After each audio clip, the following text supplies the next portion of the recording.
Bonsoir, bienvenue dans votre journal en français sur Al-Oula. Un rendez-vous exceptionnellement retardé aujourd'hui en raison de la diffusion en direct de la poursuite du débat sur le programme gouvernemental depuis le siège du Parlement. À El Jadida, entouré de la haute sollicitude royale, Sa Majesté le roi Mohamed VI s'est enquis du programme de l'INDH dans la province au titre de la période 2011-2015 et de son bilan 2011, avant de procéder à l'inauguration d'un espace multifonctionnel dédié aux femmes en situation difficile. Le souverain s'est également informé du programme de développement des instituts de promotion socio-éducative de l'OCP et procédé à la distribution de bus au profit d'enfants scolarisés en milieu rural. Le développement sur Adel Hachette. 229 millions de dirhams, c'est le volume affecté par l'INDH à la province d'El Jadida. Un programme quinquennal dédié à la lutte contre la pauvreté en milieu rural, l'exclusion et la marginalisation en milieu urbain ou encore la précarité. En 2011, les fonds INDH ont mobilisé des investissements de 120 millions de dirhams pour la province. Dans la période entre 2005 et 2010, nous avons pu réaliser 204 projets sociaux qui ont valu l'équivalent de 168 millions de dirhams, dont la part de l'INDH était de 103 millions de dirhams.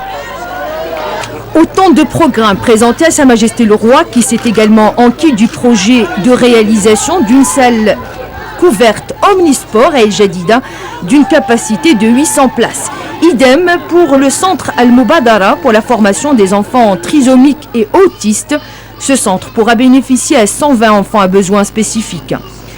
Sa Majesté le Roi a également procédé à l'inauguration d'un espace multifonctionnel dédié aux femmes en situation difficile, une réalisation INDH, des ateliers professionnels, des services d'écoute et d'accompagnement pour favoriser la réintégration socio-économique des femmes. Quant au programme de développement des instituts de promotion socio-éducative de l'ECP présenté également à Sa Majesté le Roi, il est doté de 265 millions de dirhams. Il ambitionne, outre la rénovation et l'extension de 4 instituts, la construction et l'équipement de nouveaux établissements dans les zones d'activité de l'ECP à El Jadida, Al Ayoun, Safir, Ribga, Ben Grir et Youssoufia. En 2009, un très ambitieux programme de développement a eu lieu qui a permis de rénover les établissements existants, mais également de créer de nouveaux établissements. 9 nouveaux établissements, dont 7 sont opérationnels cette année et les 2 autres vont démarrer l'année prochaine.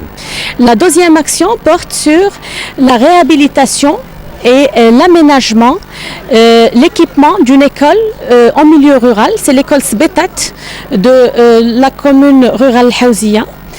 Cette école a été totalement équipée et la piste qui mène vers cette école a été aussi aménagée. Développement des infrastructures scolaires, amélioration des conditions de transport en milieu rural. Le souverain a ainsi procédé à la distribution de 10 bus de transport scolaire sur les 72 acquis par l'OCP au profit des écoles de la province et à la distribution de 200 vélos sur les 8000 prévus au titre du programme d'amélioration des conditions de scolarisation en milieu rural et de lutte contre l'abandon scolaire. Le président algérien Abdelaziz Bouteflika a reçu ce matin à Alger le ministre des Affaires étrangères et